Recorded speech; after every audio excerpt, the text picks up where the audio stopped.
We've already talked about in the clinic using muscle contraction to obviously make you stronger isometrically. These exercises will provide that. These exercises will also help you to improve your mobility of your spine. Sometimes people feel tight in their spine, and that tightness is coming from core weakness. Again, this is all a review of what we talked about clinically on your first or second visit. We also want to use these exercises to try to alleviate pain. We also talked about in the clinic how if you are reaching a threshold of pain, as long as you can keep that muscle contraction below that threshold, we can utilize this for stability, and that can help to reduce pain for quite some time. So we're going to go over these exercises. Again, we reviewed these in the clinic. I've got this band around my right shoulder. I did a full 180 turn. This band is pulling me into right rotation. My core muscles are keeping me into left rotation. Okay, and we want to try to get these to be heavy contractions, but keep them below a threshold so you're not increasing pain or provoking pain.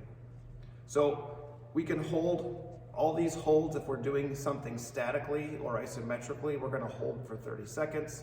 So I can start with 2 legs and I can sit a little bit. Again, making sure I'm not causing any pain, but I feel the most amount of muscle contraction without increasing pain. You can see I like to move a little bit here with my feet.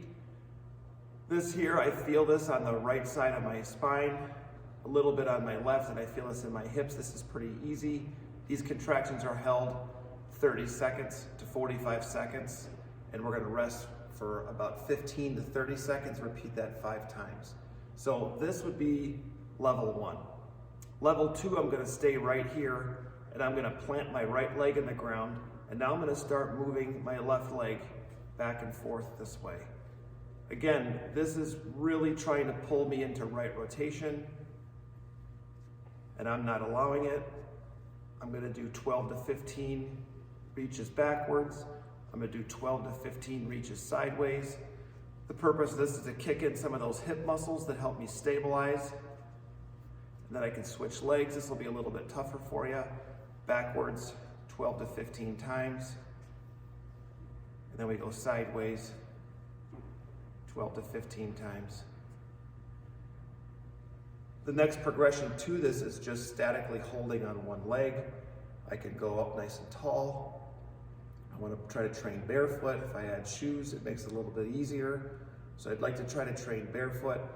Right shoulder, right leg is down. Trying to hold for 30 seconds. I can switch legs, makes it a little bit harder. This is really trying to pull me into right rotation. I can keep this other toe down here for a kickstand in case I lose my balance. And as I sit more, it becomes a much, much harder exercise. Kicking my hip rotators to keep my knee out. Again, 30 seconds to 45 seconds of holding. And we're gonna try to repeat this at least 5 times. The deeper I go and the more I hinge, the harder this exercise becomes. And that would be a simple progression for you.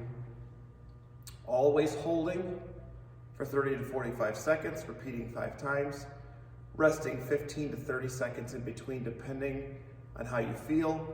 It's very important to keep it sub-threshold. Again, we don't want to get to that point where it's causing pain. We want to keep it just below pain. This will help to alleviate pain and improve your strength.